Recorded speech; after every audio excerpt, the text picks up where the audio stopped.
pages whispered every time someone turned one, a soft, uneven sound that filled the library more than voices ever could.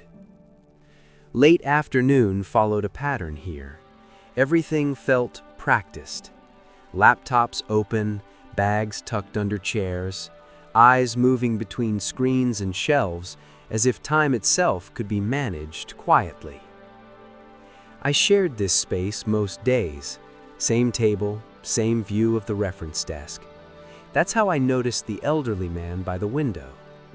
He arrived at the same time, chose the same chair, and opened a book he never seemed to finish.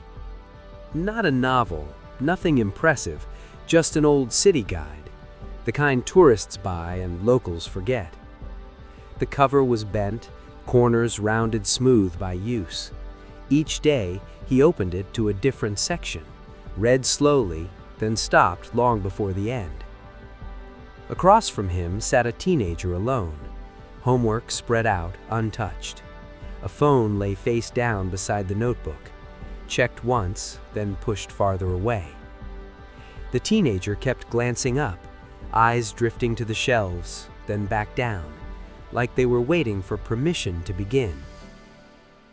The man turned a page, paused, then turned it back. That was the small thing.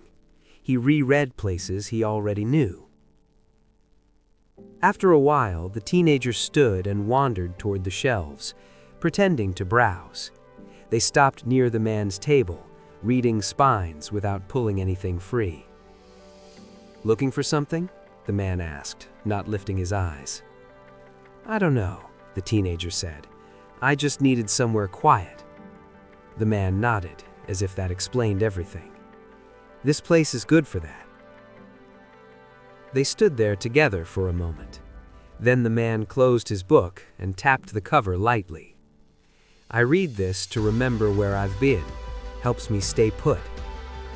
The teenager smiled, unsure but interested. "I'm trying to figure out where I'm going." The man slid the book across the table, stopping just short of offering it fully. "You can look, just don't rush." The teenager sat, opened the book, read a paragraph, then another. Not studying, just reading.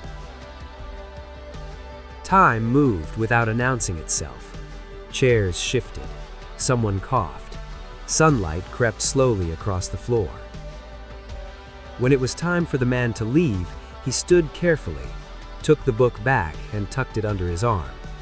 He didn't say goodbye the way people usually do. No promises, no advice. "See you tomorrow," he said instead. The teenager nodded. "Yeah, tomorrow." As the man walked out, the teenager stayed seated, bookless but settled. The pen finally began to move across the page. It stayed with me, how shared spaces can hold different chapters of life at the same time, how direction isn't always found by looking ahead, but by sitting beside someone who's learned how to pause without fear. Life lesson. Belonging can be found when we allow ourselves to share space without needing immediate answers. Thank you for watching my video.